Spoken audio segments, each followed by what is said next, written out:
Not going to embarrass myself with an Urdu introduction, or should I?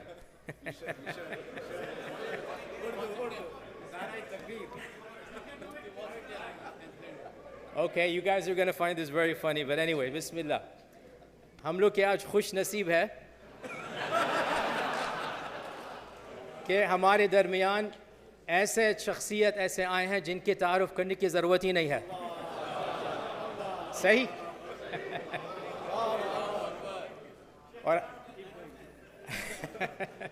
اور ہمارے مفتی صاحب جو ہیں ان کے لیے ایسے قبول ایسے محبت دلوں میں ڈالی گئی ہے کہ ایک حدیث یاد آتی ہے جو صحیح بخاری میں ہے، جس میں حضور صلی اللہ علیہ وسلم فرماتے ہیں کہ جب اللہ تعالیٰ کسی کو محبت کرتا ہے تو وہ اعلان کرتے ہیں، اللہ تعالیٰ اعلان کرتے ہیں کہ میں فلان سے محبت کرتا ہوں، اے ملائکہ تم بھی محبت کرو. تو پھر ملائکہ اس کی محبت کرتے ہیں. پھر حضور نے فرمایا کہ جب ملائکہ اس کی محبت کرتے ہیں کتب لہ القبول فی الارض، کہ اس دنیا میں ایک قبولیت پیدا ہو جاتی ہے. تو ہماری یہ تمنا، یہ خواہش، یہ دعائیں ہے کہ ہماری جو مفتی صاحب ہیں انشاءاللہ اس حدیث کے مطابق ان کے لیے بھی ایک محبت لکھی گئی ہے. تو انشاءاللہ وہ بات کریں گے آدھے گھنٹے کے لیے، پھر اس کے بعد آپ کا سوال جواب. اس کے لیے جزاکم اللہ خیر. مفتی صاحب ہمارے مہمان آئے ہیں، کچھ بھی اگر ضرورت. آئی ہیو ٹو سے ون تھنگ بائی دا وے، مفتی صاحب ہم کو خبر ملی کہ وہ ڈالس کے تھرو ایک دن کے لیے گزر رہے ہیں، یعنی کہ وہ عصر کے وقت پہنچے تھے. تو میں نے بولا کہ یہ سوال ہی نہیں پیدا ہوتا ہے کہ آپ ہمارے شہر سے گزریے اور ہماری مسجد میں آپ بات نہیں کریے. ہماری مسجد ایپک مسجد ہے. ایپک جو ہے انگلش اس کا مطلب ہے ذو شأن. ایپک کا مطلب ہے اردو میں ذو شأن، یعنی کہ شاندار مسجد. صحیح بات ہے نا؟ یہ ڈیلس کی شاندار مسجد ہے یہ، اور آپ دیکھ رہے ہیں کیوں ایسے شاندار ہے، اور آپ کے آنے سے بھی انشاءاللہ اس سے زیادہ شاندار ہو گیا. تو جزاکم اللہ خیر. میں آپ کو انشاءاللہ دیتا ہوں انشاءاللہ. جزاکم اللہ خیر.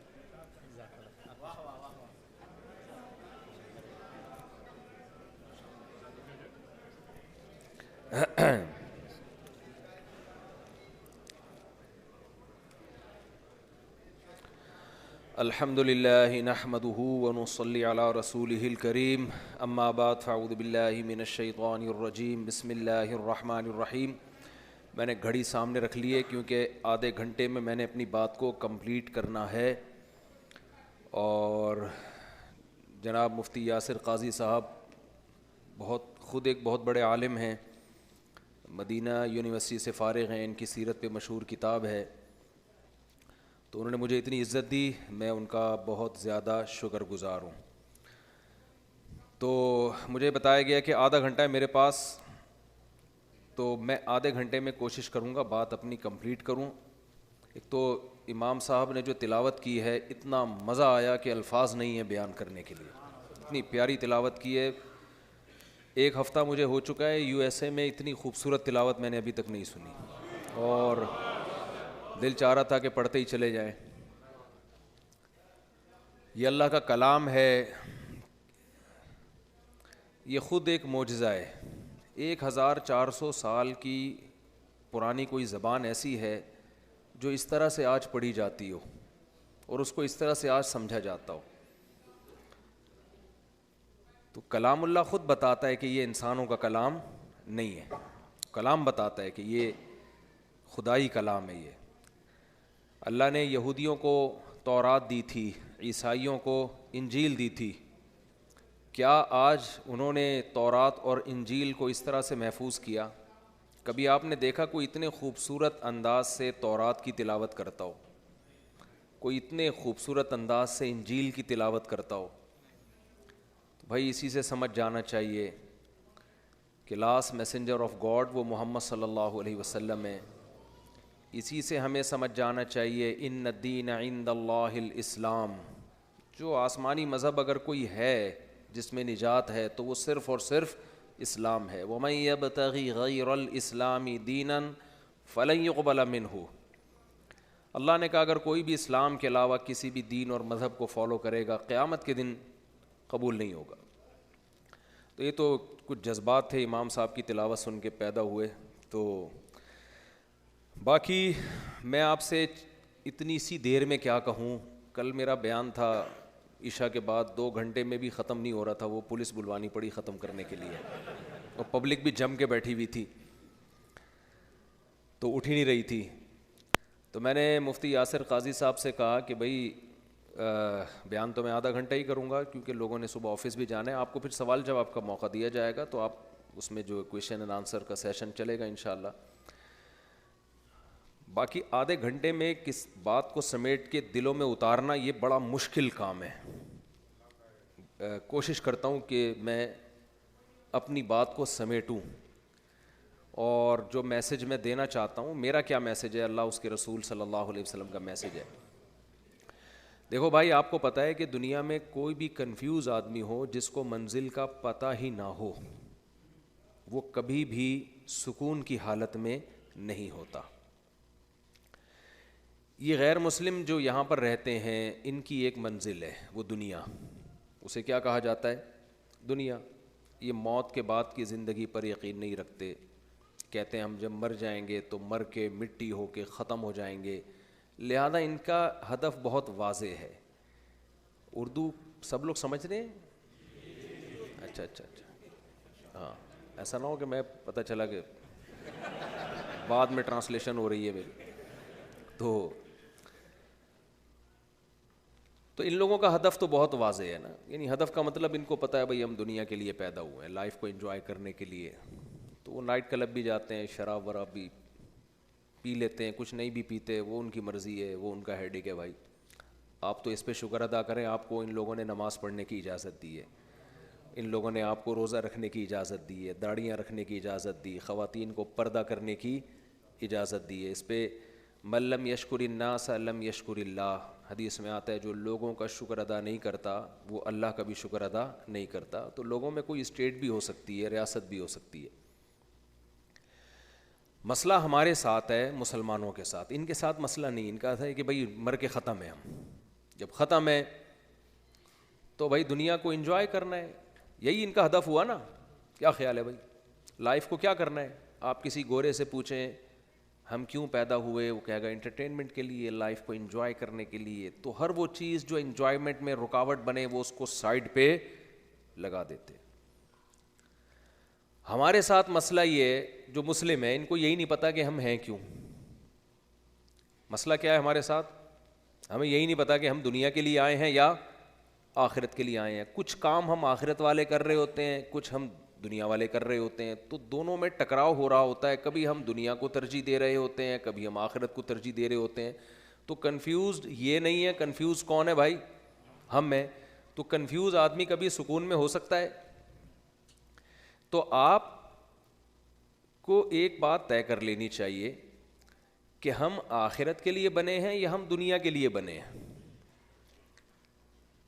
دیکھیں, ہم جس قرآن پر ایمان رکھتے ہیں نا, اس قرآن نے ہمیں یہ بتایا ہے کہ اللہ نے ہمیں ایک خاص مقصد کے لیے پیدا کیا ہے. وہ مقصد کیا ہے؟ سورہ ملک میں اللہ نے بیان کیا, تبارک الذی بیدہ الملک وہو علی کل شیء قدیر الذی خلق الموت والحیاۃ لیبلوکم ایکم احسن عملا. یہ اتنی مزے کی آیت ہے, یہ غیر مسلموں کے پاس نہیں ہے. اچھا, میں نے جو کہا نا غیر مسلم کنفیوز نہیں ہے, اصل میں تو سب سے زیادہ کنفیوز وہ ہیں. کنفیوز نہ ہونے کا مطلب یہ ہے کہ ان کو یہ اس معاملے میں کنفیوز نہیں ہے کہ کوئی مقصد نہیں ہے ہمارا, دنیا میں ایسے ہی آ گئے ہم, اس معاملے میں کنفیوز نہیں ہے. ورنہ اس سے بڑی کنفیوژن کیا ہوگی کہ آپ کو یہ آپ کا کوئی مقصد ہی نہ ہو. تو اللہ تعالیٰ نے قرآن مجید میں ہمیں بتا دیا کہ تم دنیا میں کیوں آئے ہو, لیبلوکم ایکم احسن عملا. دیکھیں, پوری کائنات بنی ہے انسان کے لیے. میں بھی الحاد پہ نہیں جاتا, بیان لمبا ہو جائے گا میرا. یہ کائنات بنی نہیں ہے, اس کائنات کو کسی نے بنایا ہے. اس پہ کیا ڈارون کے کیا اشکالات ہیں وہ مفتی یاسر قاضی صاحب جواب دیتے رہتے ہوں گے آپ کو انشاءاللہ.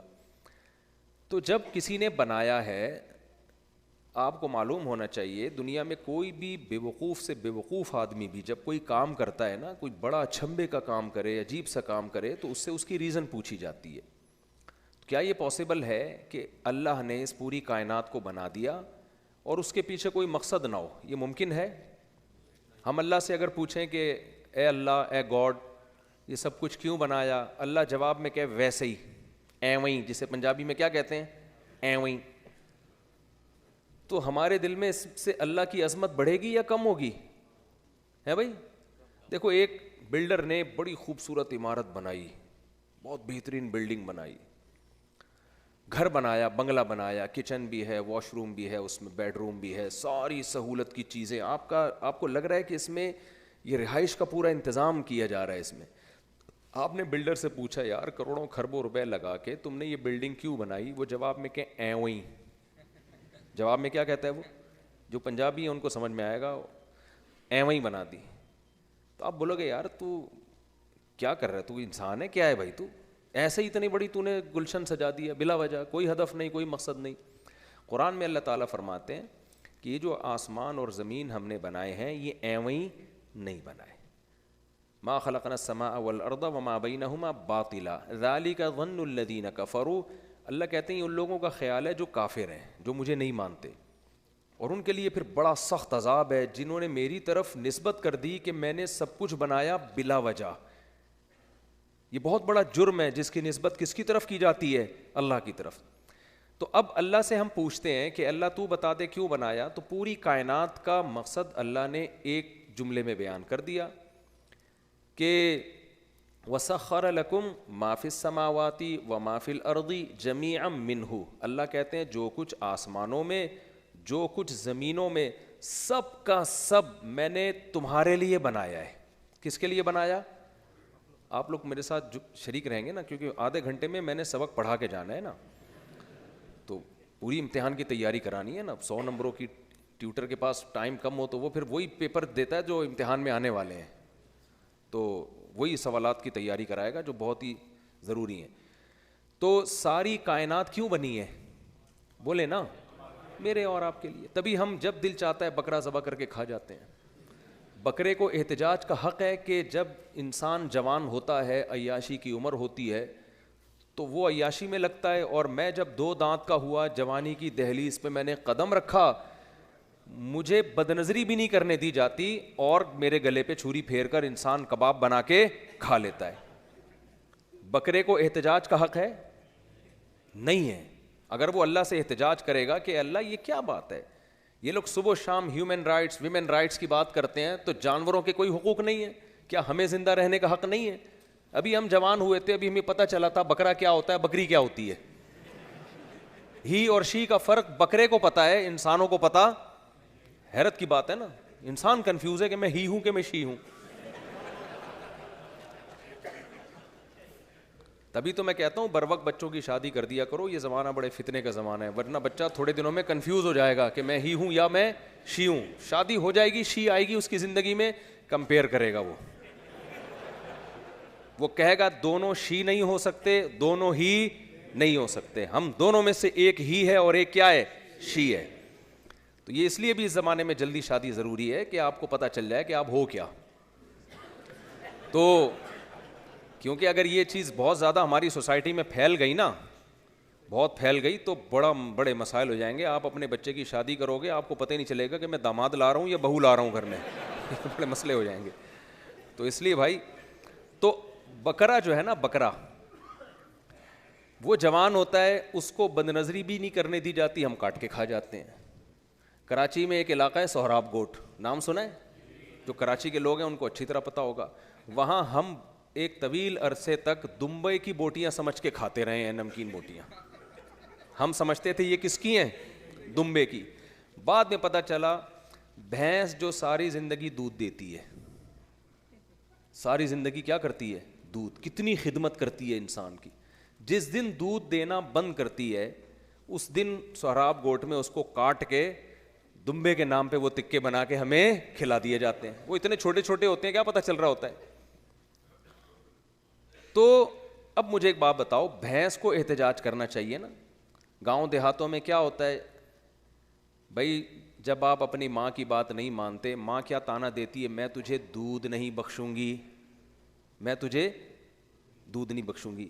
بتاؤ ماں نے دودھ زیادہ پلایا ہوتا ہے یا بھینس نے زیادہ پلایا ہوتا ہے بھائی؟ بھینس نے بہت پلایا ہوتا ہے, اور ماں کا دودھ ہم نے 2 سال 1.5 سال پیا ہوتا ہے, اور بھینس کا دودھ تو اب تک پی رہے ہیں. لسی بھی بنا رہے ہیں, آئس کریم بھی بنا رہے ہیں, اور چائے بھی بنا رہے ہیں. ابھی میں چائے پی کے آیا ہوں, پتہ نہیں بھینس کا دودھ کی تھی کس کی تھی. تو ہونا یہ چاہیے کہ جب وہ بڈھی ہو جائے بھینس، تو جیسے ہم بڑھاپے میں ماں کے قدموں میں جنت تلاش کرتے ہیں، تو بھینس کی دم میں کچھ تو تلاش کریں نا ہم. کیا خیال ہے بھائی؟ لیکن سزا کیا دیتے ہیں بھائی؟ تو ساری زندگی تو نے ہمیں دودھ پلایا، اب تو نے دودھ دینا بند کیا، تیری سزا یہ ہے کہ تو چھورے کے نیچے آئے گی اور تیرے کباب بن کے دمبے کے نام پہ بکیں گے، کھلائے جائیں گے. تو بھینس کو احتجاج کرنے کا حق ہے یا نہیں ہے؟ اگر بھینس احتجاج کرے کہ بھائی یہ کیا بات ہے، اپنی ماں کے دودھ کی تو اتنی قدر ہے کہ بڑھاپے میں اس کے قدموں میں جنت تلاش کرتے ہیں، اور میں نے تو ان کی ماں سے بھی زیادہ دودھ پلایا اور آئس کریمیں بھی کھلائیں، لسیاں بھی کھلائیں اور ان کے بزنس بھی چمکایا، میں نے جس دن دودھ دینا بند کیا تو کاٹ کے کھا کے ختم کر دیا. بھائی یہ حق بھینس کو نہیں ہے. وجہ اس کی ہے کہ بھینس اگر اللہ کے سامنے احتجاج کرے، گائے اگر اللہ کے سامنے احتجاج کرے، بکرے اگر ہڑتال کریں، تو اللہ کہے گا میں نے تمہیں بنایا کس کے لیے ہے؟ بولیں، انسان کے لیے بنایا ہے. میں نے بنایا انسان کے لیے. دھوکہ دینا اچھا کام ہے یا برا کام ہے؟ برا کام ہے نا. ہم مچھلیوں کو صبح و شام دھوکہ دیتے ہیں. مچھلی سمندر میں گھوم رہی ہوتی ہے کہ مجھے کوئی خوراک چاہیے، ہم نے کانٹے میں لگا دیا کوئی جھینگا یا کوئی گوشت لگا کے ڈالا نیچے. مچھلی یہ سمجھتی ہے کہ یہ انسان، اس نے بھوکوں کو کھانا کھلانے کے قرآن میں فضائل پڑھے ہیں، تو آج یہ کس پر مہربان ہو رہا ہے؟ مجھ پہ مہربان ہو رہا ہے. اس نے حدیث سنی ہے کہ ایک شخص نے پیاسے کتے کو پانی پلایا، اللہ نے اس کو بخش دیا، تو لگ رہا ہے آج مجھے یہ گوشت کھلانے کے موڈ میں. کتنا خطرناک کانٹا اس کے پیچھے ہم نے دھوکہ دے کے لگایا ہوا ہوتا ہے. جیسے ہی وہ بیچاری آتی ہے اور چک مارتی ہے، اور ہم کیسی بے دردی کے ساتھ اس کو کھینچتے ہیں. تو مچھلیوں کو احتجاج کا حق ہے کیا کہ یہ کیا بات ہے؟ دھوکہ آپس میں ایک دوسرے کو دیں تو برے ہیں، ہمیں صبح و شام دھوکہ دیتے ہیں، صبح و شام بے وقوف بناتے ہیں. نہیں بھائی، اگر مچھلی احتجاج کرے گی تو اللہ کہے گا میں نے تجھے پیدا کس کے لیے کیا ہے؟ انسان کے لیے کیا ہے. تو اب مجھے ایک بات بتاؤ، ساری دنیا میرے اور آپ کے لیے، تو کیا یہ پاسبل ہے ہم پیڑے کھانے کے لیے ہوں؟ پیڑے کھانا کراچی والے سمجھتے ہیں. دیکھو 6 آدمی کہیں، یہ پیڑے کھانا جو ہے نا، پہلے میں بتا دوں کسے کہتے ہیں نا. 4-6 آدمی کہیں سفر پہ نکلے ہوں تو کاموں کو تقسیم کرتے ہیں نا. بھائی جنگل میں جا رہے ہیں، بھائی تیرا کام ہے لکڑیاں کاٹ کے لانا، تیرا کام ہے ٹماٹر چھیلنا، تیرا کام ہے آگ لگانا، سب مل جل کے خدمت کرتے ہیں نا. تو ایسے موقع پہ ایک آدمی جو کچھ بھی نہ کر رہا ہو، کھانے کے وقت آگے بیٹھ جاتا ہو وہ، تو ایسے موقع پہ کہا جاتا ہے تو کیا پیڑے کھانے کے لیے آیا ہوا ہے؟ تو مجھے ایک بات بتاؤ، ساری کائنات انسان کے لیے اللہ نے مسخر کر کے لگا دی، انسان کیا یہاں پیڑے کھانے کے لیے؟ اگر ہمارا کوئی مقصد نہیں ہے، اٹ مینس کہ ہم شراب پینے کے لیے ہیں، ہم عیاشی کرنے کے لیے ہیں، ہم زنا کرنے کے لیے ہیں، ہم نائٹ کلبوں میں ناچنے کے لیے ہیں، ہم بوڑھے ماں باپ کی ٹینشن سے بچنے کے لیے اولڈ ہاؤس میں ان کو جمع کرائیں گے تاکہ ہماری لائف کیا ہو، ہمارے ماں باپ کباب میں ہڈی نہ بنے. کیوں؟ ہم انٹرٹینمنٹ کے لیے. جب آپ نے اپنی زندگی کا مقصد انٹرٹینمنٹ بنا دیا تو آپ کو پتہ ہے مقصد میں جو چیز رکاوٹ بنتی ہے، مقصد کو ہٹایا جاتا ہے یا رکاوٹ کو ہٹایا جاتا ہے؟ بولو نا کیا ہو گیا بھائی؟ رکاوٹ کو. تو جب آپ کی زندگی کا مقصد انٹرٹینمنٹ ہے، لائف کو انجوائے کرنا ہے، تو ہر وہ چیز جو انجوائمنٹ میں رکاوٹ بنے گی آپ اسے سائڈ پہ لگاؤ کہ نہیں لگاؤ گے؟ تو بوڑھے ماں باپ لائف کو انجوائے کراتے ہیں، یہ رکاوٹ بنتے ہیں؟ رکاوٹ بنتے ہیں. وہ تو کھانستے ہیں، جراثیم پھیلیں گے گھر میں، ان کو تھوڑی تھوڑی دیر کے بعد اٹھا کے لے جانا پڑتا ہے، کھانے کا پوچھنا پڑتا ہے. پھر بڑھاپے میں انسان میں برداشت کم ہو جاتی ہے، وہ چیختا چلاتا ہے، ڈانٹتا ہے، بلا وجہ ڈانٹتا ہے، وہ آپ کو برداشت کرنی پڑتی ہے. تو اس کا حل جو ملحد لوگ ہیں، جو خدا کو نہیں مانتے، جو کہتے ہیں ہم انٹرٹینمنٹ کے لیے، انہوں نے اس کا بہترین حل تلاش کیا. بھائی 60-65 سال کے ابا یا اماں ہوئے تو اٹھا کے کہاں جمع کرا دو ان کو؟ اولڈ ہاؤس میں. یار وہیں پلتے رہیں گے، پیسے جمع کرا دو بس جا کے. ہم لائف کو کیا کریں؟ انجوائے. لیکن جس کو یہ پتا ہے کہ میں لائف کو انجوائے کرنے کے لیے نہیں آیا، انجوائمنٹ لائف کا ایک حصہ ہے، مقصد نہیں ہے. مقصد اللہ کی رضا ہے، مقصد اچھا عمل ہے، مقصد جنت ہے، جہنم سے بچنا ہے. تو اس کے بارے میں حدیث کیا کہتی ہے کہ اس شخص پر اللہ کی لعنت جس کو ماں باپ بوڑھاپے میں ملے اور بوڑھاپے میں اس نے ان کی خدمت کر کے اپنے اوپر جنت کو لازم نہیں کر لیا، یعنی اس نے جنت کا بہترین آپشن ضائع کر دیا. تو نبی نے فرمایا اس پر اللہ کی لعنت. میں سمجھا پا رہا ہوں اپنی بات؟ تو اگر ہم لائف کو انجوائے کرنے کے لیے پیدا ہوئے ہیں نا تو پھر طلاقیں بھی ہوں گی, پھر گرل فرینڈ بوائے فرینڈ کا جو کلچر ہے وہ پروموٹ ہوگا, شادی بیاہ کا کلچر کیا ہوگا, بولو, ختم. پھر نسلیں رکیں گی, نسل بڑھے گی نہیں. نسل روکنا اللہ کا حکم ہے یا نسل بڑھانا؟ تزوج الودود الولود.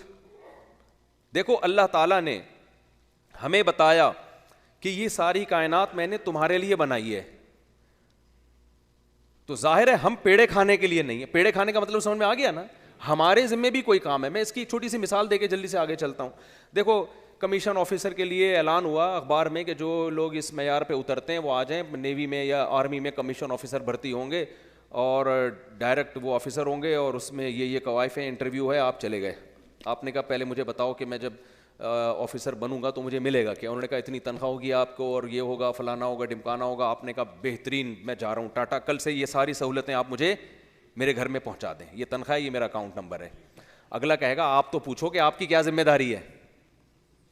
ہم عام سویلین سے ہٹ کے, شہریوں سے ہٹ کے آپ کو یہ ساری سہولتیں دے رہے ہیں, تو آپ کی بھی تو کوئی ذمہ کوئی کام ہوگا نا. آپ کہتے بتائیے کیا کام ہے؟ بھائی آپ کے ذمہ کام یہ ہے کہ جب جنگ ہوگی تو عام لوگ جو سویلین ہیں وہ ایئر کنڈیشن روم میں آرام سے سوئیں گے, وہ پیڑے کھائیں گے, اور آپ کو بارڈر پہ جا کے اپنی جان ہتھیلی پر رکھ کر لڑنا پڑے گا. ابھی آپ پیڑے کھاؤ گے, جب جنگ ہوگی تو پھر عوام پیڑے کھائے گی, آپ کیا کرو گے؟ پیڑے کھائے گی نا. انگلش میں کوئی ٹرانسلیشن تلاش کریں اس کی. تو ہر قوم میں ایسے لوگ ہوتے ہیں جو پیڑے کھاتے ہیں بیٹھ کے. ایسا نہیں ہوتا کہ صرف مسلمانوں میں ہی ہوتے ہیں, انگریزوں میں بھی ہوتے ہیں بہت سارے جو. جی اچھا خیر. تو دنیا میں کہیں بھی ایسا نہیں ہوتا بھائی کسی کو بہت زیادہ سہولتیں دی جائیں اور اس کی کوئی ذمہ داری نہ ہو. سہولتیں جتنی دی جاتی ہیں ذمہ داریاں اسی حساب سے بہت زیادہ ہوتی ہیں. مرچنٹ نیوی میں کیپٹن, ہمارے ماموں کیپٹن ہیں, یہاں پر بیان میں آئے ہوئے ہوں گے, وہ بتاتے تھے ہم تو بڑے آرام سے بیٹھے رہتے ہیں جہاز میں, ہمارا تو کوئی کام ہی نہیں ہوتا. میں کہتا ہوں پھر اتنی تنخواہ کس بات کی لیتے ہو بھائی آپ؟ وہ کہتے ہیں بھائی تنخواہ اس بات کی کہ جہاز کو کچھ ہوا تو رسپانسبلٹی کس کی ہے؟ وہ ہماری ہے. یہی چیز انسان کو ہلاتی رہتی ہے اندر سے. ایسا کوئی کیپٹن آپ نے نہیں دیکھا ہوگا جس کو جہاز والوں نے, کمپنی نے جہاز میں لا کے بٹھا دیا کہ آپ کو لاکھوں تنخواہ ملے گی اور کچھ بھی ہو جائے آپ سے کوئی سوال نہیں ہوگا. تو کہے گا بھائی یہ ماموں کا گھر ہے, یہ جہاز ہے, کیا خیال ہے؟ تو یہ دنیا ہمارے ماموں کا گھر نہیں ہے. اللہ نے ساری کائنات ہمارے لیے بنائی ہے, تو ہماری رسپانسبلٹی سب سے زیادہ ہے. وجہ یہ ہے کہ جانور کو اللہ نے کسی مقصد کے لیے پیدا نہیں کیا, وہ ہمارے فائدے کے لیے ہمیں ایک مقصد دیا ہے. وہ مقصد ہے لیبلوکم ایکم احسن عملا. اللہ دیکھنا چاہتے ہیں تم میں اچھا عمل کون کرتا ہے. جو اچھا عمل کرے گا وہ کامیاب, اور جو برا عمل کرے گا وہ ناکام. جانور مر کے مٹی ہو کے ختم, کوئی حساب و کتاب نہیں ہے. انسان مر کے مٹی ہو کے ختم نہیں ہوتا, مٹی بنانے کے بعد یہ عمل ریورس ہوگا اور اللہ اس کو دوبارہ انسان بنا کے اپنے سامنے کھڑا کرے گا. جب نبی صلی اللہ علیہ وسلم نے یہ دعویٰ کیا نا, کہ تمام پیغمبروں نے یہ دعویٰ کیا ہے کہ ہم مر کے مٹی ہو کے ختم ہوتے ہیں لیکن دوبارہ زندہ کیے جائیں گے, حساب و کتاب ہوگا, تو ہر پیغمبر پہ ایک ہی اعتراض کیا گیا ہے کہ اَإِذَا مِتْنَا وَكُنَّا تُرَابًا وَعِظَامًا أَإِنَّا لَمَبْعُوثُونَ. بھلا جب ہم مر کے مٹی ہو کے ختم ہو گئے ہمیں کون دوبارہ زندہ کرے گا؟ سورہ یاسین کا آخری رکوع. نبی صلی اللہ علیہ وسلم کے پاس ایک مشرک آیا, کیونکہ یہ سوال لوگوں کے ذہنوں میں بہت پیدا ہوتا ہے جب آخرت کی بات ہوتی ہے نا. سب سے بڑا شیطان کا حملہ یہ ہوتا ہے کہ بھائی ہم تو ختم ہو جاتے ہیں تو ہم کیسے دوبارہ زندہ ہوں گے؟ تو یہ سوال نیا نہیں ہے, یہ سوال بہت پرانا ہے اور اس کا جواب بھی بہت پرانا ہے. نبی صلی اللہ علیہ وسلم کے پاس ایک کافر ایک ہڈی لے کر آیا اور کہنے لگا من یحیی العظام وہی رمیم. بھلا ان بوسیدہ ہڈیوں کو کون زندہ کرے گا جبکہ یہ بوسیدہ ہو جائیں؟ نبی صلی اللہ علیہ وسلم سے اس نے سوال کیا. تو اصل میں یہ اعتراض نبی پر تھا یا اللہ پہ تھا؟ نبی نے خود یہ دعویٰ تھوڑی کیا تھا, خود نبی نے تھوڑی دعویٰ کیا تھا کہ میں زندہ کروں گا.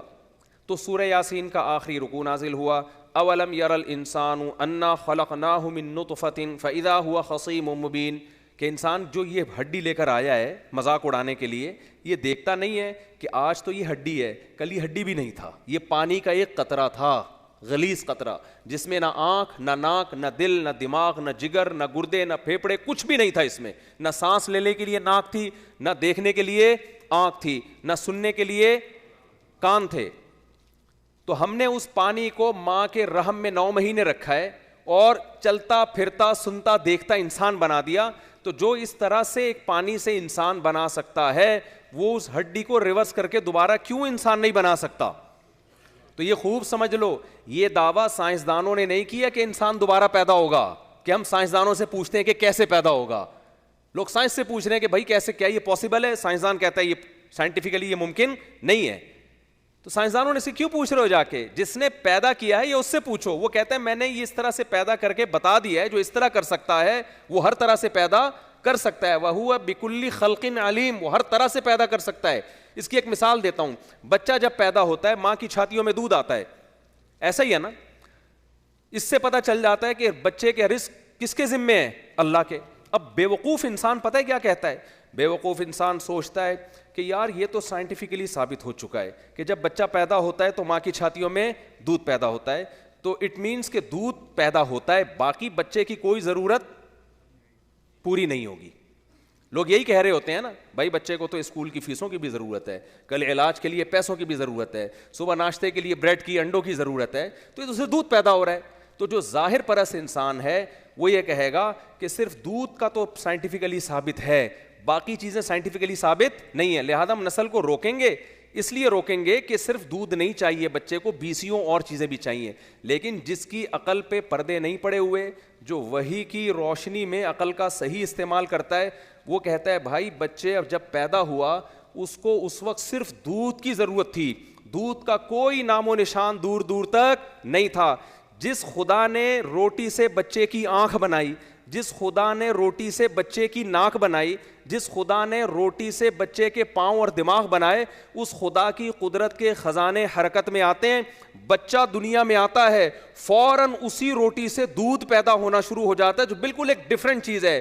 اٹ مینس کہ جو پیدا کرنے والا ہے وہ بچے کی بنیادی ضرورتوں سے غافل نہیں ہے.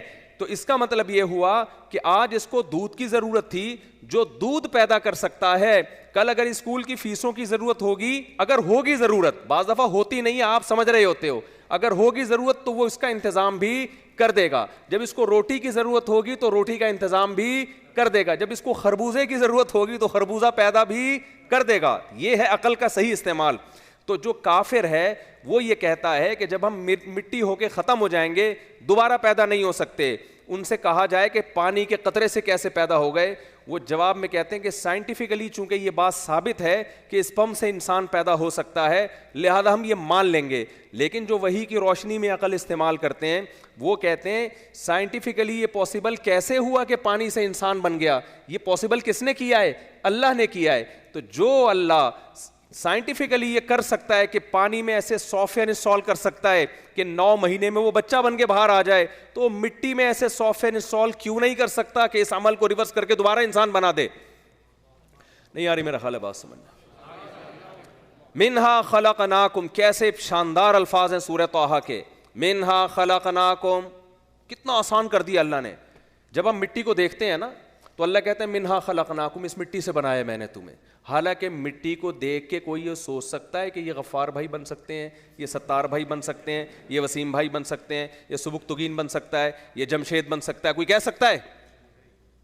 بھائی یہ مٹی ہے جس سے پھل پیدا ہوتے ہیں اور گوشت پیدا ہوتا ہے, گھاس جانور کھاتے ہیں, دودھ پیدا ہوتا ہے, سوکھا چارہ جانور کھاتا ہے, اس سے تھوڑی دیر میں دودھ پیدا ہوتا ہے. اسی سب چیزوں کے ملاپ سے اسپرم بنتا ہے, وہی ماں کے پیٹ میں جاتا ہے, اسی سے بچہ بنتا ہے. تو یہ تھوڑے دنوں کے پروسیس ہے جس کو مٹی سے مختلف پروسیس سے گزار کر انسان بنا دیا. تو اللہ کہتے ہیں کبھی اس مٹی کے قریب کھڑے ہو کر دیکھا کرو تو تمہیں میری قدرت پہ یقین آئے گا. منہا خلقناکم, اس مٹی سے میں نے کیا بنایا؟ انسان. پھر اس عمل کو ریورس کرتا ہوں, وفیہا نعیدکم, دوبارہ مٹی بنا دیتا ہوں. یہ تو ہم صبح و شام مٹی سے انسان بنتے ہوئے اور انسانوں سے مٹی بنتی ہوئی دیکھ رہے ہیں, اس لیے یقین کر لیا.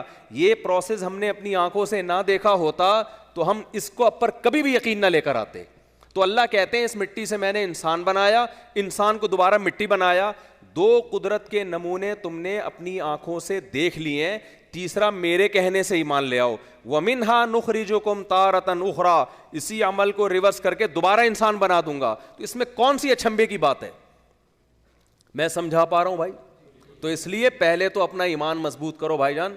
ہم نے یہاں سے مر کے مٹی ہو کے ختم نہیں ہوتے, دوبارہ عمل ریورس ہوگا. برزخ کی ایک زندگی ہے, دوبارہ اللہ پیدا کر کے پوچھے گا, یا ایھا الناس ان کنتم فی ریب من البعث فانا خلقناکم من تراب ثم من نطفہ. کیسے زبردست آیات ہیں. اے لوگو, اے تمام دنیا کے تمام انسانوں, اگر تمہیں شک ہے نا دوبارہ کیسے پیدا کروں گا, تو اپنے ماضی کے پروسیس کو دیکھ لو کیسے ہوا ہے. ہم نے تمہیں مٹی سے بنایا, ثم من نطفہ, پھر اس کا پانی کا قطرہ بنایا, پھر ماں کے رحم میں گیا, جمع ہوا خون بنا دیا. ثم کا لفظ ہر جگہ آ رہا ہے, ثم آتا ہے تراخی کے لیے کہ ایک دوسرا پروسیس پہلے سے بالکل ڈفرینٹ ہے, مختلف ہے. مٹی سے منی کا قطرہ بننا یہ بالکل ڈفرینٹ ہے. مٹی الگ چیز ہے اور اسپم بالکل, بولو نا, الگ چیز. پھر اسپم کا ماں کے رحم میں جا کے بلڈ بن جانا یہ بالکل ایک ڈفرینٹ چیز ہے. پھر اس بلڈ سے گوشت بن جانا, علاقہ بن جانا, یہ بالکل ایک ڈفرینٹ چیز ہے. پھر اس میں ہڈیوں کا پیدا ہو جانا یہ بالکل ایک ڈفرینٹ چیز. پھر اس میں آنکھ کا اگنا, کان کا اگنا, ناک کا اگنا, دماغ کی اتنی باریک باریک رگیں جن کو آپ چاند سے گھما کے لے آؤ, پائپ لائنوں کا پورا مجموعہ گچھا بنا کے کھوپڑی میں فٹ کر دینا, یہ بالکل ایک ڈفرینٹ چیز ہے. ثم انشأناہ خلقا آخر, قرآن کہتا ہے پھر بالکل ایک الگ تخلیق میں تمہیں ماں کے پیٹ سے باہر نکالتا ہوں. لا تعلمون شیئا, اس سارے پروسیس سے تم نا واقف تھے, تمہیں پتہ ہی نہیں تھا کہ تمہاری پیدائش کے لیے تمہیں کن کن مراحل سے, کن کن اسٹیپ سے گزارا جا رہا ہے. اور پھر جب بڑے ہو کر تمہارے سامنے میری آیات تلاوت کی جاتی ہیں, پیغمبر آ کے تمہیں بتاتے ہیں جس خدا نے اس پروسیس سے بنا کے تمہیں پیدا کیا, تمہیں مارا, وہ تمہیں دوبارہ زندہ کرے گا, تو تم کہتے ہو سائنٹیفکلی یہ پاسبل نہیں. تو اس خدا کو غضب آئے گا کہ نہیں آئے گا؟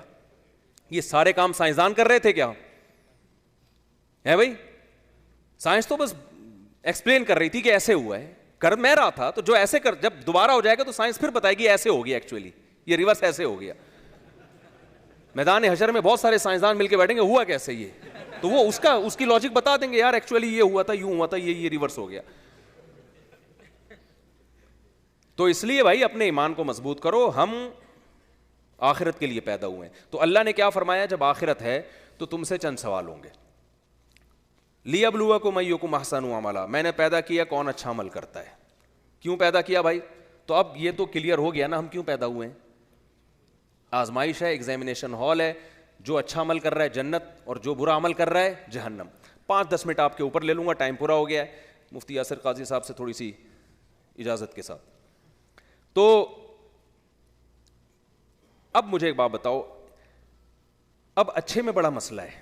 ہر آدمی کہتا ہے میں اچھا عمل کر رہا ہوں, جو پی رہے ہیں وہ بھی کیا کہتے ہیں, اچھا عمل کر رہا ہوں. بھائی اچھے عمل کے لیے پیدا کیا, اگر اللہ یہیں لا کے ہمیں چھوڑ دیتا کہ میں نے تمہیں اس لیے بنایا تم اچھے سے اچھا عمل کرو, اور جس کے اچھائی کا ترازو جھک گیا وہ جنت میں, جس کی برائی کا ترازو جھک گیا وہ جہنم میں. تو اب ہم کہتے ہر آدمی اگر انسانوں پہ چھوڑ دیا جائے کہ خود وہ ڈیفائن کریں, ایکسپلین کریں اچھائی کیا ہے برائی کیا ہے, تو جو برائی ہم نے کرنی ہوتی اس پہ اچھائی کا لیبل لگا کے مارکیٹ میں اس کو بیچ دیتے, عام کر دیتے. کوئی اپنے آپ کو برا کہنے کے لیے تیار ہے.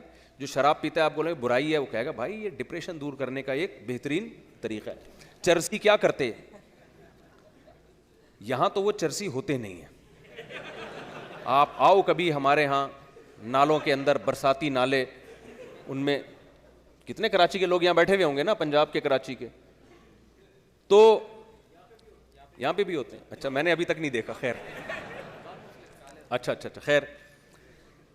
تو کیا ہوگا جب آپ چرس پئیں گے نا, آپ اس پاؤڈر کو اینٹی ڈپریشن کا نام دے کے ایک خوبصورت پنی نہیں, وہ سگریٹ جس میں بند ہوتی, ٹھیک ہے نا, اس پنی میں اینٹی ڈپریشن کا نام دے کے سوٹ اور ٹائی میں دوستوں کی محفلوں میں آپ پینا شروع کر دو, تو وہ برائی کیا بن جائے گی, اچھائی بن جائے گی. لیبل ہے. جیسے عورت کی آزادی کے نام پہ ہم نے کیا چلایا, عورت کو بے پردہ بنا دیا. تو عورت کی آزادی نہیں, اس میں آزادی کس کی ہے, مرد کی. مرد جب چاہے اپنی ٹھڑک پوری کر سکتا ہے. جب عورت پردہ کرتی ہے تو مرد کے پاس اپنی بیوی کے علاوہ کوئی آپشن رہتا ہی نہیں, اس کو پتا ہے میرے لیے میری وائف ہی ہے. تو جب عورت نے پردہ ہٹا دیا تو پھر خواتین ہی سب سے زیادہ اس سے متاثر ہوتی ہیں. وہ عورت متاثر ہوتی ہے جو گھر میں آپ کی بیوی بن کے آئی ہے, اس کو اپنے مرد پہ اعتماد نہیں ہوتا, پتہ نہیں, اور خواتین بتا رہی ہوتی ہیں. اچھا خیر, اب یہ لمبا ٹاپک, ادھر نہ نکل جائیں ہم. یہ خواتین بیچاریوں کے کیا کیا مسائل ہیں آج اس سوسائٹی میں. وفا والے مرد مارکیٹ سے کیا ہو گئے, شارٹ ہو گئے. آخرت کا خوف نہیں ہے نا, جب آخرت کا خوف نہیں ہے تو وفا کہاں سے ہوگی. تو اللہ تعالیٰ نے اگر خود ایکسپلین نہ کیا ہوتا نا اچھا کیا ہے برا کیا ہے, تو بڑا مسئلہ یہ تھا کہ ہم ہر برائی پہ لیبل کیا لگا دیتے, اچھا. ہم ماں باپ کو اولڈ ہاؤس میں جمع کراتے, اس کو اچھا کہتے کہ بھائی انہوں نے اپنی زندگی گزار لی ہے, لائف کو انجوائے کیا, تو ہمارا بھی اتنا ہی حق ہے کہ ہم لائف کو انجوائے کریں, لہذا آپ کائنڈلی کہاں تشریف لے جائیں, اولڈ ہاؤس میں, ٹھیک ہے نا.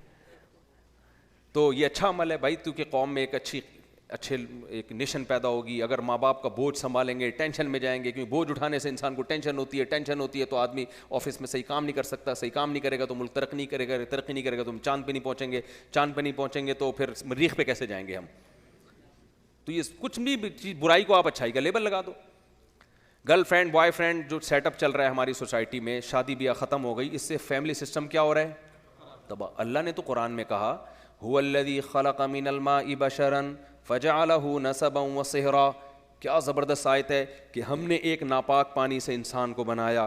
عزت جو اللہ نے ہمیں دی ہے وہ فیملی اور خاندان کی بیس پہ دی ہے. فرمایا نسبن ددیال نلیال, اور سحرن سسرال. 3 خاندان ہوتے ہیں انسان کے, جانوروں کے خاندان بولو نہیں, انسان کے 3 خاندان, ددیال, ننیال اور جس کو سسرال, ٹھیک ہے نا. بلوغت کے بعد کیا ملتا ہے انسان کو, سسرال. تو یہ 3 خاندان ہیں جس میں انسان پلتا ہے. ددیال میں اس کو ابا ملتے ہیں, دادا ملتے ہیں, تائے ملتے ہیں, چاچے ملتے ہیں, کزن ملتے ہیں. ننیال میں اس کو اماں ملتی ہیں, خالائیں ملتی ہیں. اچھا, ددیال میں پھوپھیاں بھی ملتی ہیں, اور ماموں ملتے ہیں, خالائیں ملتی ہیں, کزن ملتے ہیں, نانا نانی ملتے ہیں, دادا دادی ملتے ہیں. یہ چیز انسان کی عزت کا سبب ہے. جانوروں میں نکاح کا سیٹ اپ بولو نہیں ہے, صرف فزیکل ریلیشن ہوتا ہے. جزاک اللہ. فزیکل ریلیشن جانوروں میں ہوتا ہے, لہذا ان کے ہاں بھی نسل پیدا ہوتی ہے. رشتے وجود میں بولو نہیں ہے. آپ نے کبھی, میں اکثر ایک مثال دیتا ہوں, یہاں تو پتہ نہیں گدھے, میں نے ابھی تک مجھے کوئی گدھا نظر نہیں آیا یہاں پہ.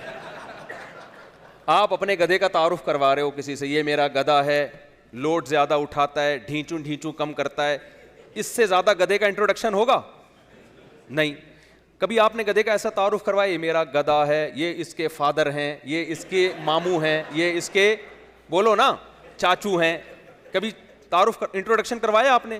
کیوں بھائی, نسل تو ان کے یہاں بھی پیدا ہو رہی ہے اگر آپ کے یہاں ہو رہی ہے.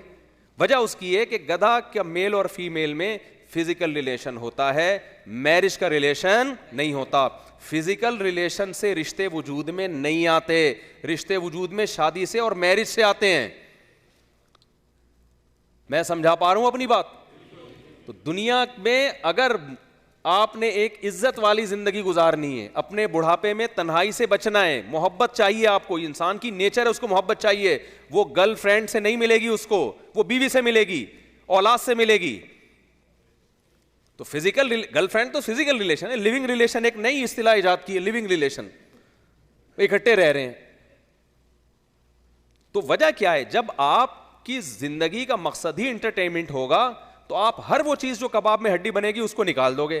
بیوی چونکہ کباب میں ہڈی بنتی ہے, وہ بہت سارے حقوق ہوتے ہیں اس کے, وہ آپ بہت سارے رائٹس رکھتی ہے.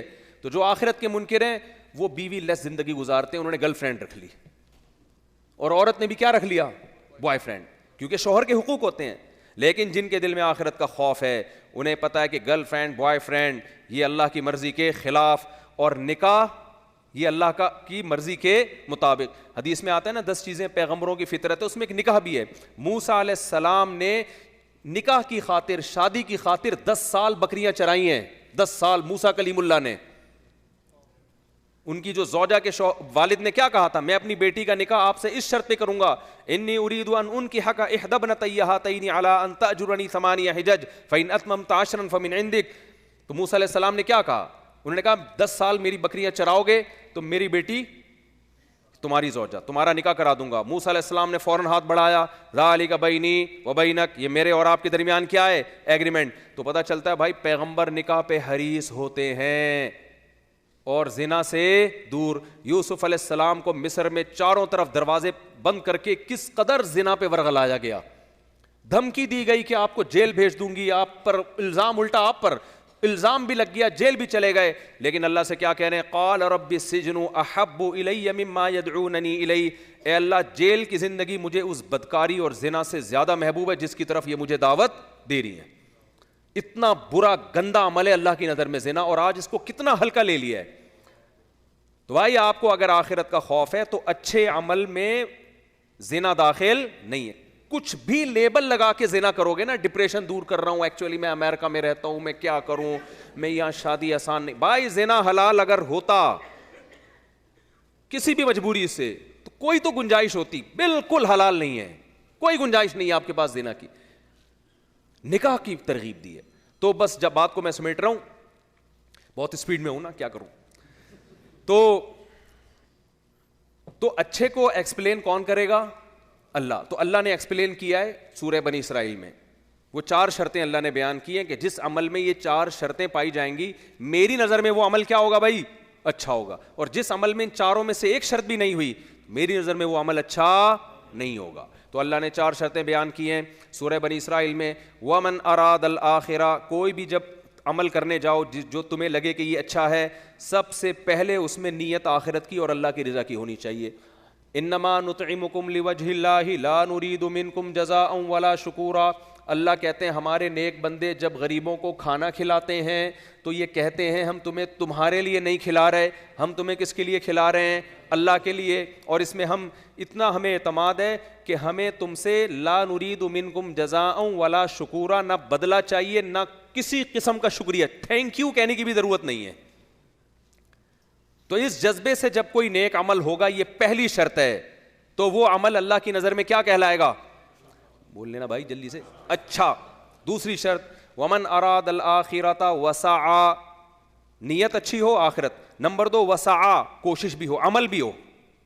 آپ نے نیت کر لی میں 100 لوگوں کو غریبوں کو کھانا کھلاؤں گا, روزانہ نیت کرتے ہو, صبح شام میں نیت کرتا ہوں, عربی میں بھی, انگلش میں بھی, اردو میں بھی, پشتو میں بھی, سندھی میں بھی, کھانا کھلانے کی کوئی تیاری نہیں ہو رہی, تو پھر وہ عمل مقبول نہیں ہے. بھائی کو آگے بھی تو بڑھو, ٹائم کم ہے ورنہ میں طبیعت صاف کر کے جاتا آپ کی, میں بتا رہا ہوں آپ کو, طبیعت سے دھو کے جاتا میں آپ لوگوں کو. تیسری چیز, نہیں سوال جواب کا موقع دوں گا میں آپ لوگوں کو. تیسری چیز ومن اراد الآخرۃ وسعى لها سعیها, اللہ کہتے ہیں کوشش بھی وہ کوشش جو میں نے بتائی ہے. پشتوں میں کہتے ہیں اخپل طریقہ تو تھا نعبدو کا, ہم تیری عبادت کرتے ہیں. اگر یوں ہوتا نعبدو کا تو اس کا مطلب ہوتا ہم تیری عبادت کرتے ہیں. جب آبجیکٹ کو مقدم کر دیا, ایاکا بنا دیا, تو اس کا مطلب ہم صرف اور صرف اور صرف اور صرف کس کی عبادت کرتے ہیں, تیری. تقدیم جو ہے نا مفعول بہ کی, یہ حصر کا فائدہ دیتی ہے, عربی کا ایک قاعدہ ہے. تو اس کا مطلب یہ نہیں ہے کہ ہم تیری عبادت کرتے ہیں اور تجھ سے مدد مانگتے ہیں, اس کا مطلب ہم صرف تجھ ہی سے مدد مانگتے ہیں, صرف تیری ہی عبادت کرتے ہیں. اب یہاں تو مجھے الحمدللہ مزار نظر نہیں آ رہے, لیکن ہمارے ملک میں مزار پرستی بہت ہے. ایک صاحب نے مجھے فون کیا کہ مجھے فالج ہو گیا, آدھا دھڑ میرا فالج زدہ ہے, تو میں بہت دعائیں مانگی, یہ فالج ٹھیک نہیں ہو رہا, تو ایک بابا ہیں میں ان کے مزار پہ جا رہا ہوں, میں نے سنا ہے کہ وہ ٹھیک کر دیتے ہیں. میں نے کہا بھائی یہ تو شرک ہے. قرآن و سنت سمجھا رہا ہوں, اگلے کی سمجھ میں ہی نہیں آ رہا. میں نے پھر ایک لاجک کی بات کی, میں نے کہا دیکھو جو بابا قبر کے اندر ہیں, آپ کا آدھا دھڑ ٹھیک نہیں ہے, ان کے دونوں دھڑ کام نہیں کر رہے. کیا خیال ہے, تبھی تو ان کو قبر میں لے کر گئے ہیں.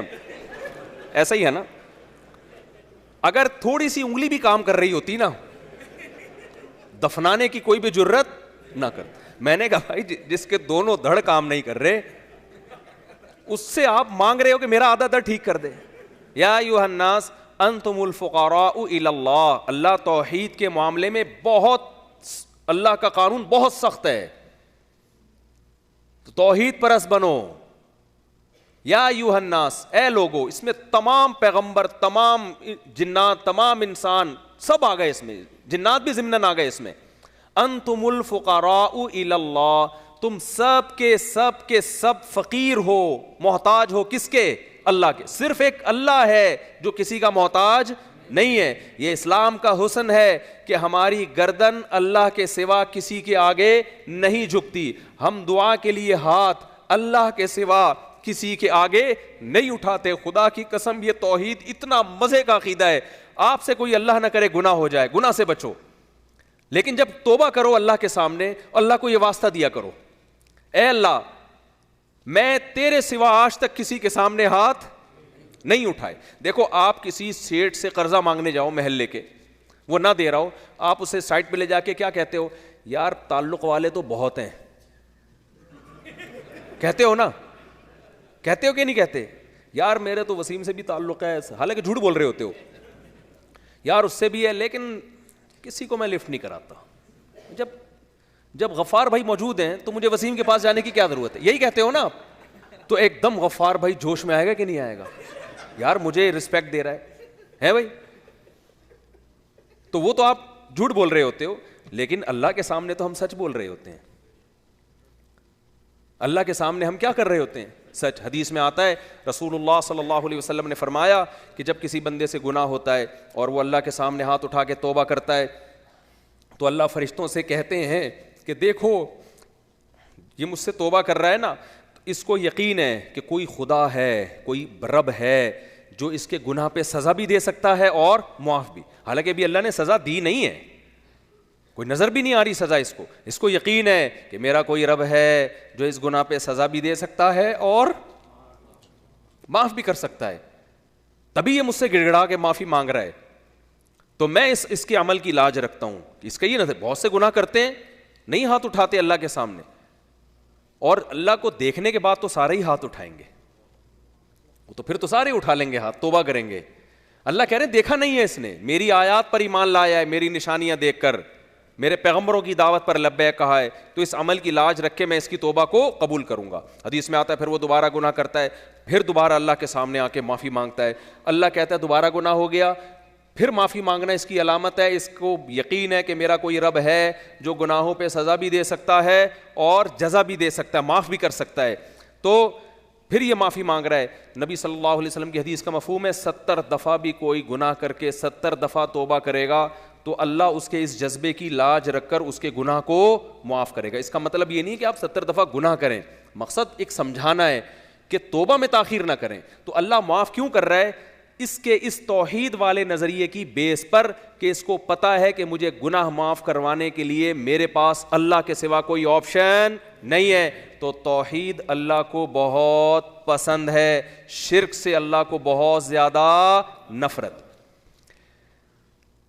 تو یہ 4 شرطیں بھائی جس میں پائی جائیں گی, پھر وہ آپ عمل کرو گے تو عمل کیا کہہ رہے گا؟ از کالڈ اچھا. وہ نیوٹن کا قانون تھا نا, وہ کسی نے ٹیچر نے یاد کروایا, تو بچے یاد کرتے ہیں نا از کالڈ. تو مس نے پوچھا بتاؤ نیوٹن کا دوسرا لا کیا ہے؟ اس نے کہا آخر سے یاد ہے. تو چلو آخر سے ہی سنا دو. اس نے کہا is called Newton second law. Is called شروع کا یاد نہیں. تو اللہ تعالیٰ سے دعا ہے کہ اللہ ہمیں اچھے عمل کی توفیق عطا فرمائے. اور آپ دیار کفر میں رہتے ہو, یہاں میں ہمیشہ ایک بات کہہ کے جاتا ہوں جب بھی میرا یورپ کا سفر, جاپان کا سفر یا کہیں بھی غیر مسلم اسٹیٹ کا, دیکھو آپ کو کوئی ایسا کام نہیں کرنا کہ یہاں کی گورنمنٹ کہے کہ مسلمان ہمارے قانون کو فالو نہیں کرتے, یہ برے لوگ ہیں. یوسف علیہ السلام ایک مسلم اسٹیٹ کے حاکم تھے, یہ غیر مسلم. یوسف علیہ السلام نے خود ریکویسٹ کی تھی کہ مجھے وزیر خزانہ بنا دیا جائے, حالانکہ غیر مسلم اسٹیٹ تھی.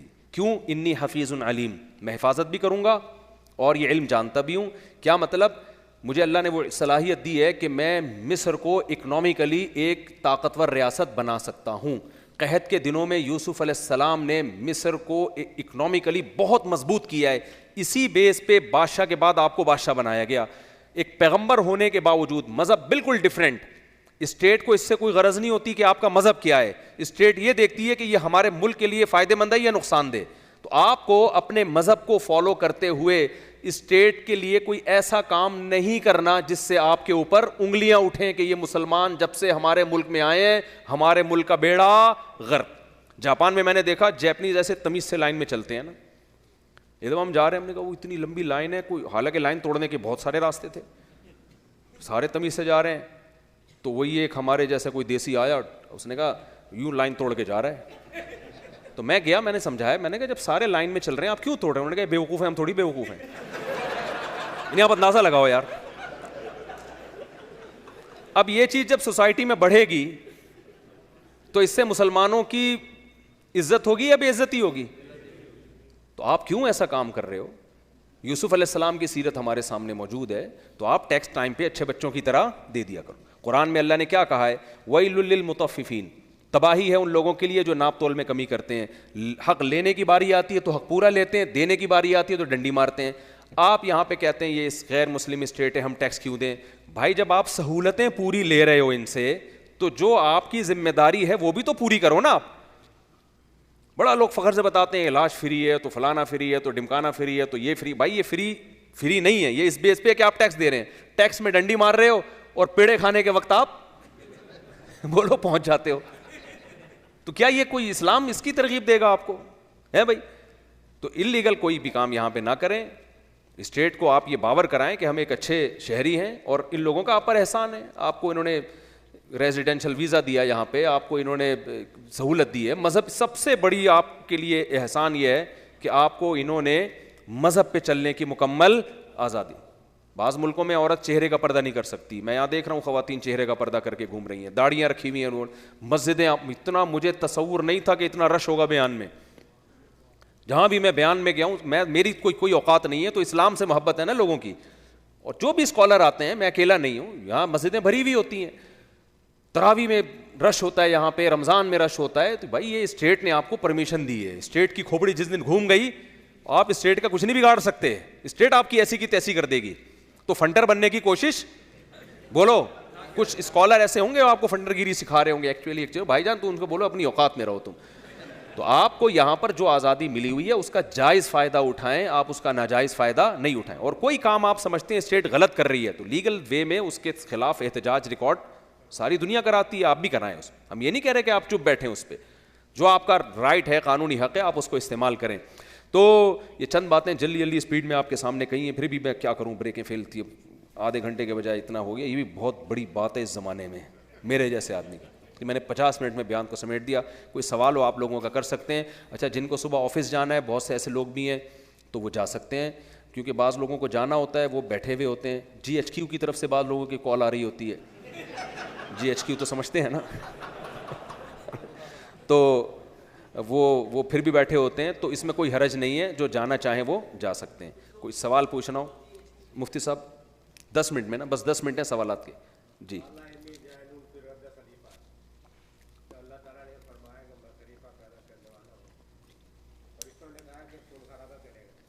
جی جی جی ٹھیک ہے. حضرت نے سوال پوچھا ہے کہ بس اب تو رہنے دے, اب تو کھانے کا ٹائم ہے میرا خیال ہے. ٹھیک. حضرت نے سوال پوچھا ہے کہ فرشتوں کے, جب اللہ نے کہا تھا میں زمین میں انسان پیدا کر رہا ہوں, فرشتوں نے کہا خون خرابہ کرے گا, تو فرشتوں کو کیسے پتہ چل گیا خون خرابہ کرے گا؟ فرشتوں کو دیکھیں, IQ لیول بہت ہائی ہے فرشتوں کا. فرشتوں کو پتا تھا کہ, آپ تشریف رکھیں, فرشتوں کو پتا تھا کہ اس وقت زمین میں 2 قسم کی مخلوق ہے. ایک یعنی اس کائنات میں ایک فرشتے ہیں جن کے پاس عقل ہے, خواہشات نہیں ہے. عقل ہے, خواہشات نہیں ہے. دوسری مخلوق جانور ہے جس کے پاس خواہشات ہیں, عقل نہیں ہے. تو جانور کے پاس خواہشات بہت ہیں, عقل نہیں ہے. اگر عقل ہوتی تو شیر جب بھوک لگتی اس وقت شکار کر کے کھاتا ہے, جتنا پیٹ بھرا چھوڑ کے چلا گیا آرام سے مسٹنڈوں کی طرح, پھر پڑ گیا. اگر کھوپڑی ہوتی نا شیر کے پاس, جو ہمارے پاس ہے, شیر یہ کام نہ کرتا. شیر لومڑی کو کرائے پہ لیتا, ٹھیک ہے نا, 2-4 لومڑیاں پکڑ کے رکھتا اور بولتا بھائی ایک ہرن نہیں چاہیے, ڈی فریزر ایجاد کرتا اور پورے جنگل سے ہرن کی نسل ختم کر کے فریزر میں بھر دیتا. وہ جنگل کی ایسی کی, پھر اپنے بچوں کے لیے, پوتوں نواسوں کے لیے بھی سوچتا وہ کہ یار نسل کے لیے کر کے جاؤ, یہ کیا آپ پہلے شکار کا پلان کرنا پھر جانا, ابے بھائی کباب بناؤ فریزر میں بھر دو, اسٹور کرو. عقل ہوتی تو یہ کرتا. تو فساد ہوتا جنگل میں کہ نہیں ہوتا؟ جنگل کا بیڑا غرق ہو جاتا. کیا خیال ہے بھائی؟ اگر یہ جو جانور ہیں, یہ بیل, ہم تو قربانی کے دنوں میں بیل کاٹ لاتے ہیں نا, کھونٹے سے باندھتے ہیں. تو بیل میں خواہشات ہیں تبھی اس کو چارہ بھی کھلانا پڑتا. اگر عقل ہوتی نا تو ہم کھونٹے سے بندھے ہوئے ہوتے. بیل کو پتا ہونا تھا کہ بقرعید میں ہم نے کٹنا ہے, اس میں عقل ہوتی تو کھونٹے سے کون بندھا ہوا ہوتا؟ بیل گھوم رہے ہوتے, کھونٹے سے ہم بندھے ہوئے ہوتے. تو فساد کے لیے نا دو چیزیں چاہیے, خواہشات. فرشتوں میں خواہشات نہیں, عقل ہے, تو ان کی کوئی ڈیزائرز ہی نہیں ہے, تو ان کو کیا کرنا ہے لڑ بھڑ کے, ہے بھائی؟ نہ ان کو بھوک لگ رہی ہے تو روٹی پہ لڑائیاں نہیں ہوں گی, نہ وہ مہنگائی سے متاثر ہیں, نہ ڈیزل مہنگے ہونے سے, نہ پیٹرول مہنگا ہونے سے. فرشتوں کا ان چیزوں سے کوئی لینا دینا, ان میں مذکر مؤنث بھی نہیں ہوتے, ہے بھائی, کہ بھئی وہ فرشتنی پہ لڑائی ہو رہی ہے, کوئی فیمیل فرشتی بڑی خوبصورت ہے اس پہ لڑائی ہو رہی ہے, ایسا بھی کوئی سیٹ اپ ہے بھائی؟ نہیں ہے. تو انسان ایک ایسی مخلوق ہے جس میں خواہشات بھی ہیں اور بے پناہ دماغ اللہ نے اس کو دیا ہے. خواہشات اس کو پوری کرنی ہے, پھر اس کے لیے وہ اپنا دماغ استعمال کرتا ہے. شیر صدیوں سے لڑ رہا ہے اپنے پنجوں سے اور دانتوں سے, اب تک کوئی بندوق یا بم اس نے ایجاد نہیں کیا. انسان نے لڑنا شروع کیا کہ مجھے روٹی چاہیے, ادھر سے چھینوں, یہاں سے چھینوں, یہاں سے چھینوں. پھر اس نے بولا یار چھینا جھپٹی کے بجائے تلوار ایجاد کرو, گردن اڑاؤ, پوری جائیداد پہ قبضہ کرو. پھر تلوار سے آگے بڑھا, رائفلیں ایجاد کیں, بیٹم بم بنا لیے, یہ کر لیا, وہ کر لیا. تو فرشتوں کو پتا تھا کہ بھائی یہ مخلوق پیدا ہو رہی ہے جس میں خواہشات بھی ہیں اور کھوپڑی بھی ہے, یہ زمین میں خون بہائے گا. تو اللہ نے کہا کہ سارے نہیں ایسے ہوں گے, میں بہت سے میرے لیے بھی ہوں گے, بہت سے یہی کھوپڑی کو صحیح بھی استعمال کریں گے. جی دعا کریں محبت سے, یہ بیان سنا دیں ان کو, دل سے دعا ہے, بس آرام سے محبت سے ان کو سمجھاؤ, بس ٹینشن نہ لیں اس چیز کی زیادہ, ٹھیک ہے نا, اللہ سے دعا مانگیں, زیادہ ٹینشن نہ لیں, میں بھی دل سے دعا کروں. جی دیکھیں وہ تو اس کے بارے میں کہ جب آدم علیہ السلام سے چیزوں کی اشیاء کی پوچھی نا, تو اس کے بارے میں فرشتوں نے کہا کہ ہمیں اس کا علم نہیں ہے, کیونکہ زمین تو ایک مادی چیز ہے, مادی چیزوں کی خاصیتیں تو انسان جانتا ہے. آپ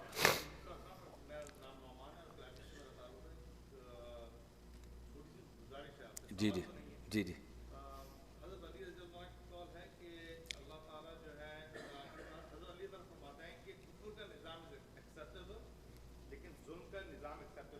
جی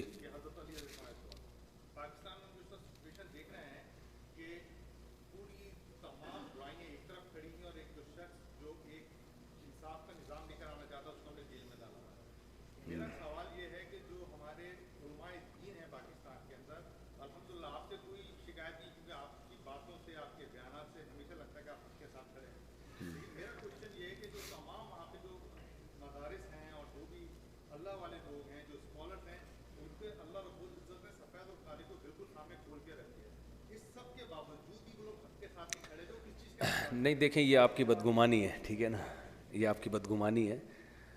میرا خیال ہے سیاسی ٹاپک کو ہم یہاں نہ چھیڑیں تو اچھا ہے, یہ کبھی آپ چھاؤں میں ملیں تو پھر بات ہوگی.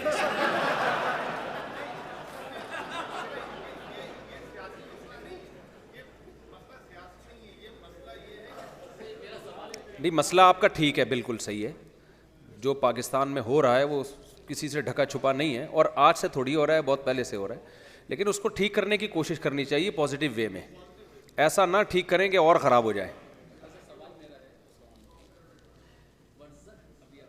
جی دیکھیں برزخ کی لائف بالکل ایسے ہے جیسے قرآن نے اس کی مثال دی ہے, اللہ یتوفی الانفس حین موتها والتی لم تمت فی منامها.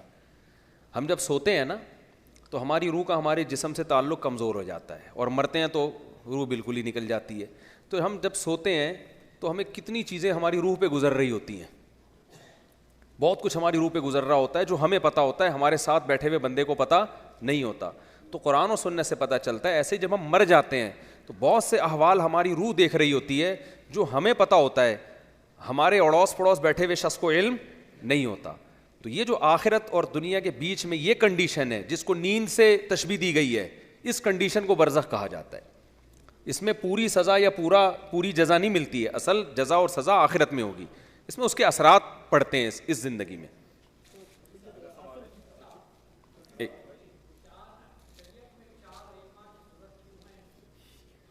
دیکھیں 4 ائمہ کی ضرورت کیوں ہے, ایسے ہی ہے جیسے صحاح ستہ کی ضرورت کیوں ہے, تو جو مرتب فقہ ہوگا اسی کو فالو کیا جائے گا نا. جو مرتب ہی نہیں ہے تو اس کو فالو کیسے کریں گے؟ وہ تو پھر کوئی مفتی وہاں سے کچھ فتویٰ دے رہا ہے, کوئی وہاں سے کچھ فتویٰ دے رہا ہے.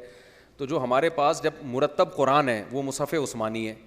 حالانکہ نبی صلی اللہ علیہ وسلم کے دور میں تو کوئی مرتب نہیں تھا, لیکن جب ایک مرتب ہو گیا تو اس کو فالو کرنا ہے. حدیث مرتب نہیں تھی نبی کے دور میں, جب ہو گئی تو پھر اس کو فالو کرنا ہے. تو اسلامی قانون بھی مرتب نہیں تھا نبی کے دور میں, لیکن چاروں اماموں نے مرتب کر لیا. تو جب کر لیا تو پھر اسی کو فالو کرنا پڑے گا. پھر یہ نئی نئی چیزیں نکالیں گے تو ادھر سے ایک مفتی وہ فتویٰ, دوسرا مفتی وہ فتویٰ, تو اسلام کا تو بیڑا غرق ہو جائے گا نا. جی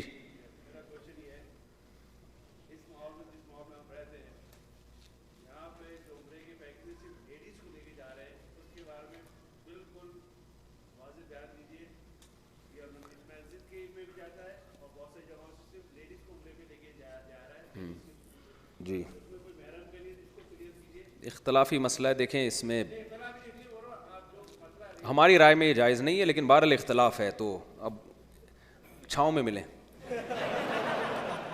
جی جی میرا سوال یہ ہے کہ ہم بچپن سے سنتے آئے ہیں, میں نے بچپن سے سنا ہے کہ صاحب استطاعت حج ایک ہوتا ہے صاحب استطاعت. جی صاحب استطاعت کی کیا صاحب استطاعت کا مطلب یہ ہے کہ حج کی درخواستیں جب جا رہی ہوں تو آپ کے پاس اتنے پیسے اس وقت موجود ہوں کہ آپ حج کی درخواست کے لیے جو پیسے ہیں اور آنے جانے کا سفر اور اس دوران آپ کے بیوی بچوں کے کھانے کا انتظام, یہ سارا خرچہ آپ کے پاس اس وقت موجود ہو, تو پھر آپ پہ حج فرض ہو جاتا ہے. جی یہاں کی عورتوں کو ثواب ہوتا ہے جی کہ جی مردوں کو تو 72 بورے ملیں گے, ہمیں کیا ملیں گے؟ یہ تو کامن سوال ہے خواتین کا کہ مردوں کو 72 70 سنی تھی, 72 آپ 2 اور لے آئے. تو یہ اسپیشل پیکیج آپ کے لیے کچھ ہوگا, اور ہر ایک کو 70 بھی نہیں ملیں گی, یہ بھی ذہن میں رکھیں. تو دیکھیں عورت کی فطرت, ابھی یہ ٹاپک نہ چھیڑیں تو اچھا ہے. چھاؤں میں جی وہ بھائی کافی دیر سے ہاں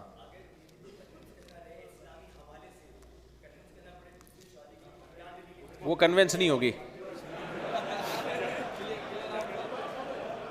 جی Last question.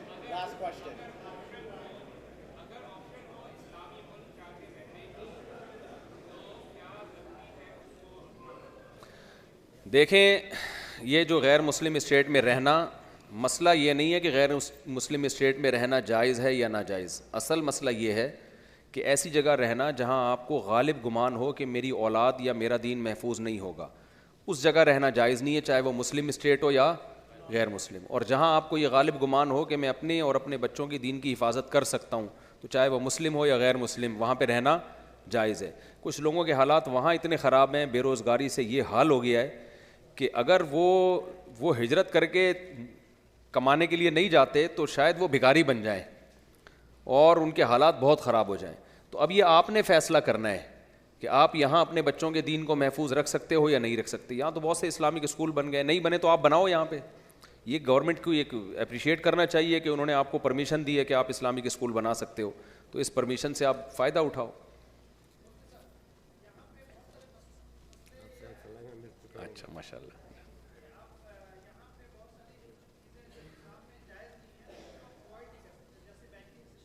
جی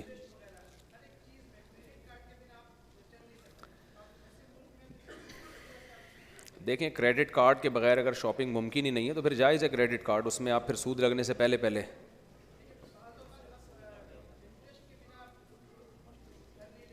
دیکھیں گھر لینا تو کرائے پہ آپ کی ضرورت, اس پہ میں ابھی ایک پورا جواب ریکارڈ کروا چکا ہوں, وہ سن لیے گا. سودی قرضہ لینا شدید ضرورت کے بغیر جائز نہیں ہے. اس کی کوشش کریں نا اسلامک فائنینس کی, تو پوری دنیا میں اسلامک بینکنگ.